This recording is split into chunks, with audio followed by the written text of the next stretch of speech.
segunda parte dessa pergunta. Ele está lá no discurso dizendo que a santa é idolatrada. Ele não carregou a santa. Ele falou só que as pessoas estavam idolatrando a santa. Que ele professava que ela era um ídolo para ele também, mesmo que ele não fosse no coração. Ele estava incorrendo no erro também? Eu acho que não, nesse caso não, porque ele não estava idolatrando. Ele não estava idolatrando. Não, ele estava dizendo, ele está falando com a boca que idolatra. Ah, não, com a boca ele estava falando? Ele está errando. Que o coração dele não esteja em idolatria, está errado. Eu acho que sim, eu creio que sim, que está errado. Porque então, ele está. Sim. Eu quero chegar agora. Exatamente. Eu já sabia que eu quero chegar. O irmão está construindo a harmonia. Chegue lá. É justamente aí. Tem muitos anos que eu não canto o hino nacional porque é uma letra que fala da idolatria. Mesmo que eu não idolatre a nação, mas a pessoa professa com a boca que está idolatrando a nação. No estudo que o senhor fez ficou bem claro que isso é idolatria também. Pode ser, inclusive eu falei do Estado, né?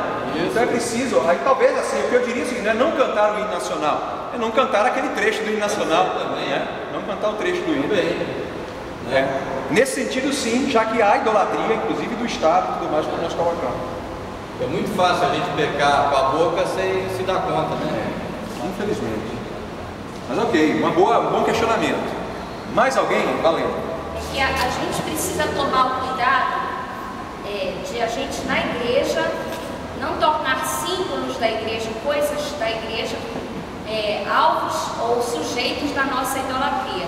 Até pastores, né? Tem ovelha que idolatra um determinado pastor. Eu ouvi uma igreja em Recife, na nossa época, que teve uma crise porque tentaram trocar o púlpito da igreja. Não podia trocar o púlpito da igreja, o púlpito caiu nos pedaços, cheio de cupim. E não podia. Não é? Porque era o púlpito da igreja, tinha 100 anos a igreja e não pode ser assim, não é, irmãos? Uma vez eu fui chamada a atenção na Primeira do Pará, que é uma igreja centenária, que eu, como ministro de música, não deveria reger do púlpito, porque o púlpito era um lugar sagrado que só o pastor podia ocupar, né? E na hora, então, eu combati o irmão falando que isso era idolatria. Não só idolatria do púlpito, mas do próprio pastor. Então, às vezes, a gente se apega, porque nós construímos esse templo, no dia que for trocar, a gente não vai gerar uma crise, porque o templo é santo. Então, tudo isso é idolatria, né? O piano, seja lá o que for, a gente tem que ter o cuidado de não idolatrar. Quando fomos criar o inário para o culto cristão, isso foi um problema seríssimo, na década de 80, né? 89, né? Problema seríssimo, por quê? Porque seria um novo cantor. E nós tínhamos o cantor cristão que estava fazendo 100 anos, com uma linguagem já bem, não era mais a usual nos nossos dias, né? Há hinos belíssimos no cantor cristão e eu sou completamente a favor que nós continuemos a cantar esses hinos. Mas não era por isso que não poderíamos ter um inário novo, que veio para colaborar, para acrescentar. Então, às vezes, nós deparamos nas instituições com essas situações, a dificuldade de fazer a mudança, de ver algo novo surgindo, né? Porque nós...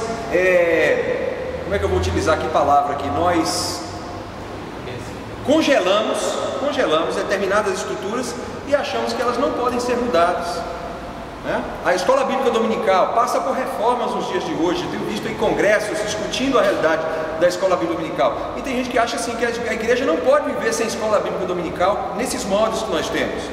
Ela pode, até porque a escola bíblica não é bíblica, no sentido ela não surgiu na Bíblia, a escola bíblica dominical. Não é? Eu já falei aqui, já preguei sobre esse assunto, surge no século XVIII, século XIX. Agora, ela precisa passar por reformulações, nós devemos estar abertos a essas reformulações. Não podemos engessar determinadas estruturas e pensar assim, não podem ser mudadas. Elas podem ser mudadas na medida em que elas não estiverem produzindo os frutos que nós esperamos. Tem pessoas que idolatram até a literatura, quando a gente às vezes quer fazer uma mudança da literatura, o cuidado que a igreja deve ter. Tem pessoas que acham que se não for aquela mesma literatura, não há um aprendizado, que a outra não serve. Infelizmente tem até essas coisas mesmo dentro das igrejas. Pastor, o senhor colocou agora do cantor cristão, a equipe usou 166 hinos do cantor cristão que estão dentro do nosso inário. Nós cantamos praticamente toda semana aqui na nossa igreja o hino do cantor cristão. Sim. O hino que nós vamos cantar agora, daqui um pouco no ofertório, é o 305 do cantor cristão. Isso. O que mostra exatamente a importância do próprio HCC e do cantor cristão. Isso. Acho que eu estava querendo dizer agora há pouco, o seguinte, uma coisa é comer o docinho que veio lá da festa do Cosme e Damião, que não está nem sabendo que ele teve lá. Outra coisa é estar lá idolatrando, participando, sei lá, fazendo o quê, né? Olha, na Bahia, todo novo convertido tem que receber, logo que chega na igreja, a orientação sobre isso. É sério, eu tive que receber, eu tinha um problema, minha mãe fazia caruru em vatapá. Eu me converti a primeira vez, eu comi tranquilo, eu não sabia que estava errado. Não tinha problema, eu comi sem saber, né? Só que aí, era para Cosme Damião que minha mãe fazia. Aí, um dia eu conversando com o pastor, ele falou assim, mas você come desse vatapá e caruru para Cosme Damião? Aí eu falei, ué pastor, por que não pode não? Ele falou, não, são duas entidades aí da religião lá e tal, e o crente não pode estar comendo isso não. Irmãos, eu enfrentei um apuro, né? Que situação, como é que eu vou resolver essa questão agora? Eu falei, pastor, mas se eu disser para minha mãe, minha família, que eu não vou comer, eu vou ser execrado lá na minha casa, né? Aí ele falou, não, eu tenho uma boa ideia. Sabe o que você vai fazer? Você vai dizer para sua mãe, antes que sua mãe consagra, não consagra, tinha duas imagenzinhas lá de Cosme Damião. Ela ia, pegava um negocinho, um potinho e colocava lá. Antes de sua mãe sair para consagrar, você vai pedir para ela separar lá umas 2 ou 3 ou 4 conchas para você. E não vai consagrar o que você vai comer. E você vai comer na cozinha, separado do pessoal na sala. A casa caiu quando eu disse isso. Ficou agora, como é? Fanático, né? E tal. Eu fui explicar, mãe, não é isso, não é uma questão religiosa e tal. Vai explicar. Não, tudo bem, então você quer assim, você vai comer lá na cozinha separado. Era seguindo a orientação de Paulo aqui. Não participar da mesa com os ídolos. O que aconteceu por causa disso e de outras coisas? Minha família hoje tem respeito por mim como crente. Eles sabem que há uma diferença, né? Então são detalhes como esse. Em Belém era o problema lá do Pato do Tucupi. Todo mundo faz Pato do Tucupi em Belém no dia 12 de outubro. Mas existe o Pato do Tucupi no Sírio, que é feito por católico, que consagra também, igual minha mãe fazia para Cosme Damião. Às vezes você ia na casa de um crente, comia na casa do outro. Aí um dia nós fomos chamados por uma família de Valena. Chegamos lá, meu irmão, tinha uma santa lá enorme, tamanho de uma pessoa lá, todo mundo ajoelhado lá com a vela na mão e consagrando lá o Pato do Tucupi. Eu falei, Valena, a gente não vai poder comer desse pato aqui não. Porque é participar da mesa, e o pato cheirando, irmão. O pato estava com um cheiro muito bom, né? Aquele cheiro do pato do tucupi, o tucupi cheirando, não vai dar para participar aqui, né? Agora, se ela tivesse mandado para minha casa, eu não soubesse que ela tinha consagrado lá, não tem problema, irmãos. Eu chego na minha casa, dou graças e como, né?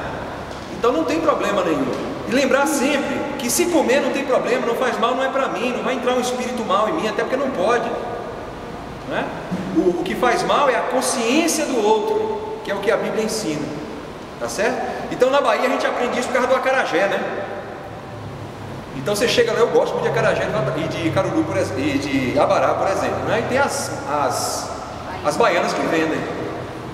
Então, o pastor orientava, você vai comer um acarajé, você não deve perguntar se ela consagrou ou não consagrou, se ela é mãe de santo ou se não é lógico. Você vê lá, a acarajé do pai Oxóssi. Esse acarajé é consagrado, não deve ser? Então você não vai naquela barraca, né? Acarajé da mãe Iemanjá. Então você não vai, não procura. Mas tem lá uns acarajés que não tem placa nenhuma na evidência. Você vai lá e come seu acarajé e não pergunta e dá graças a Deus e come. Então era a orientação que a gente recebia. Hoje, graças a Deus, existem várias baianas que são evangélicas em Salvador, né? Então ainda coloca lá, né? Acarajé evangélico, abençoado, né?